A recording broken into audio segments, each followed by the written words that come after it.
Welcome students, मैं इरशाद अहमद और आज के इस वीडियो लेक्चर में हम क्लास 12 का टॉपिक है एनर्जी स्टोर्ड इन कैपेसिटर्स, उसको स्टडी करने जा रहे हैं।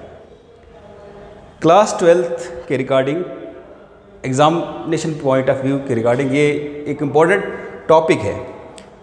होता क्या है कि हमारे पास कैपेसिटर्स होते हैं।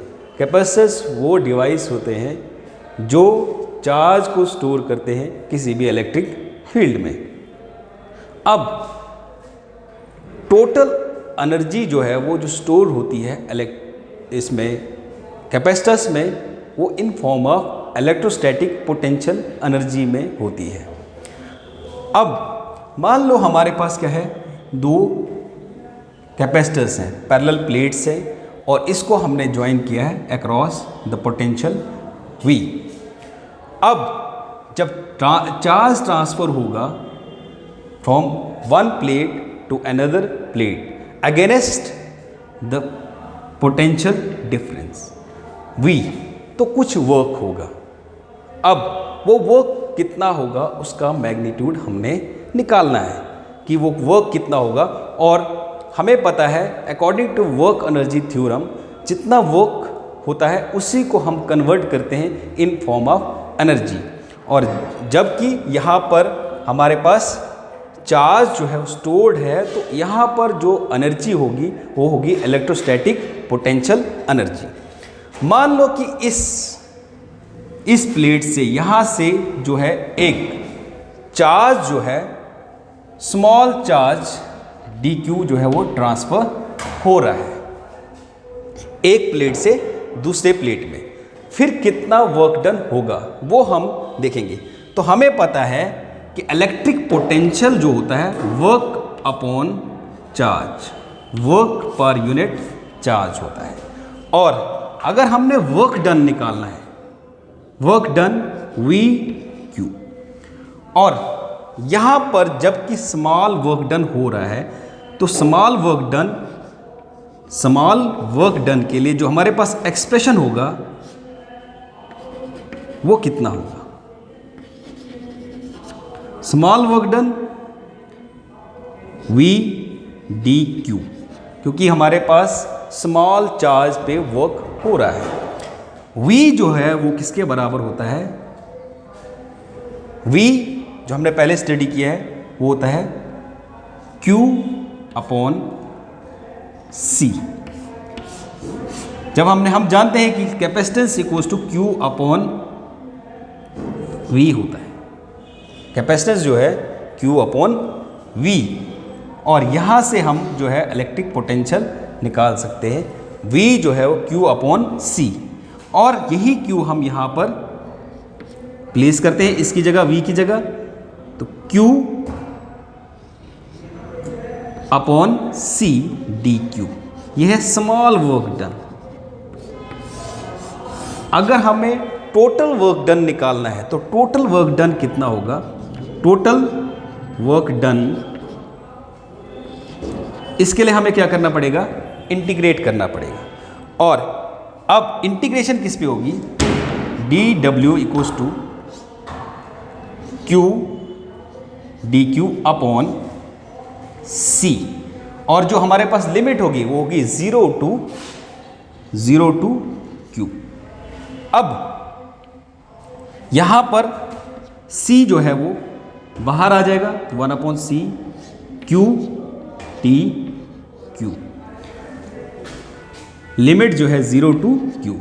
और हमें पता है कि जो इंटीग्रेशन होती है d integration over x raise to power n होती है xn plus 1 upon xn plus 1 constant dx। तो यही फॉर्मूला हम यहाँ अप्लाई करेंगे, तो हमारे पास क्या आएगा? C 1 upon C equals to Q square upon 2। तो वर्क डन जो है हमारे पास किसके बराबर है? Work done 1 upon C 2 Q square upon 2, और हम इसको लिखते हैं work done equals to 1 upon 2C Q square. ये हमारे पास वर्क डन का जो है एक्सप्रेशन आया। अब वर्क डन को हम जो है कन्वर्ट कर सकते हैं इन फॉर्म ऑफ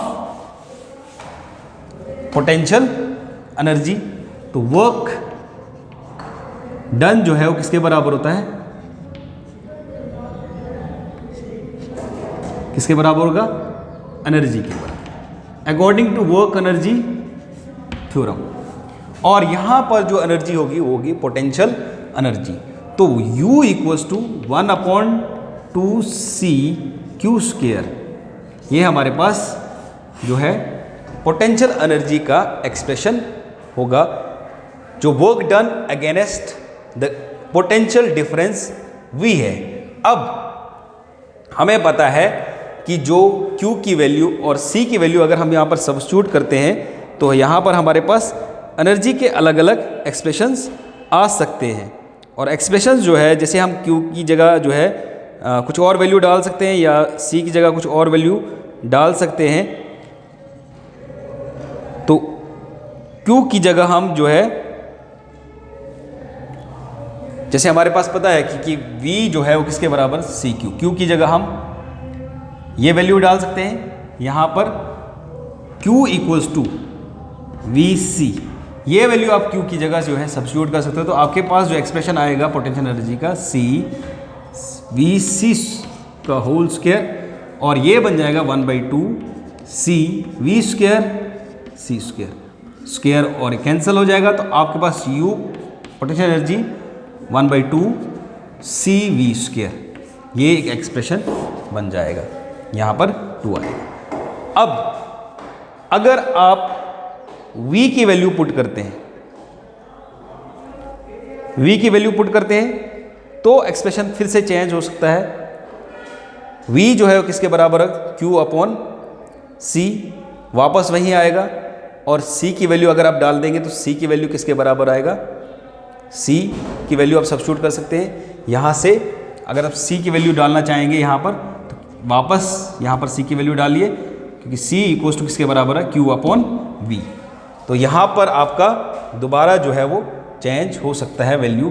तो क्या आ जाएगा, C की वैल्यू अगर आप दाएंगे दोबारा इसमें सब्स्टिट्यूट करेंगे C की वैल्यू, तो C की वैल्यू पोटेंशियल एनर्जी आपकी किसके बराबर है, 1/2 C की value Q/V into V square, ये कैंसिल हो जाएगा। तो आपके पास U इक्वल्स टू 1/2 QV भी हो सकता है। तो ये सब जो है सेम पोटेंशियल एनर्जी किसके बराबर होती है, पोटेंशियल एनर्जी आपके 1/2 CQ square equals to, next expression हो सकता है 1/2 CV स्क्वायर और 1/2 QV।